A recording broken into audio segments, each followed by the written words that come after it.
తాకట్టులో ఉన్న బంగారాన్ని విడిపించి ఆ రోజు ఆన్లైన్ ధరకే కొంటుంది కొమ్మూరి గోల్డ్.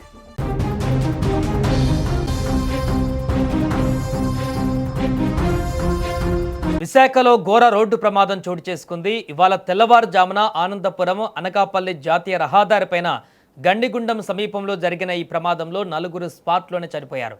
పల్నాడు జిల్లా వినుకొండకు చెందిన ఒకే కుటుంబం శ్రీకాకుళం జిల్లా టెక్కలలో జరగబోయే ఒక శుభకార్యానికి హాజరయ్యేందుకు కారులో బయలుదేరిన క్రమంలో ఈ విషాదం చోటు చేసుకుంది.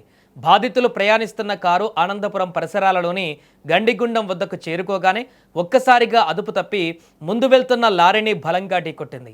ఈ ప్రమాద తీవ్రతకు కారు ముందు భాగం పూర్తిగా నుజ్జునుజ్జైంది. ప్రమాద సమయంలో కారులో మొత్తం 5గురు ప్రయాణిస్తుండగా డ్రైవర్ సహా 4 అక్కడికక్కడే ప్రాణాలు కోల్పోయారు.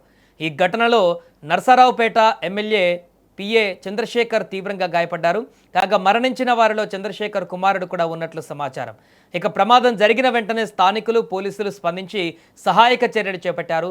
తీవ్ర రక్తస్రావమై ప్రాణాపాయ స్థితిలో ఉన్న చంద్రశేఖర్ను చికిత్స నిమిత్తము విశాఖపట్నంలోని ఒక ప్రైవేట్ ఆసుపత్రికి తరలించారు. ప్రస్తుతం ఆయనకు వైద్యులు అత్యవసర చికిత్స అందిస్తున్నారు. ఘటనా స్థలానికి చేరుకున్న పోలీసులు మృతదేహాలను స్వాధీనం చేసుకుని కేసు నమోదు చేశారు.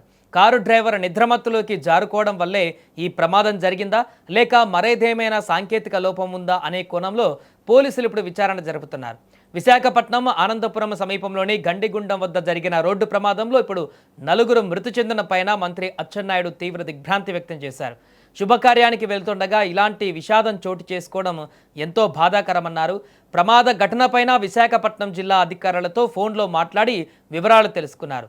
సహాయక చర్యలను వేగవంతం చేయాలని, మృతుల వివరాలను వారి కుటుంబ సభ్యులకు తక్షణమే తెలియజేసి అవసరమైన అన్ని ఏర్పాట్లు చేయాలని అధికారులను ఆదేశించారు.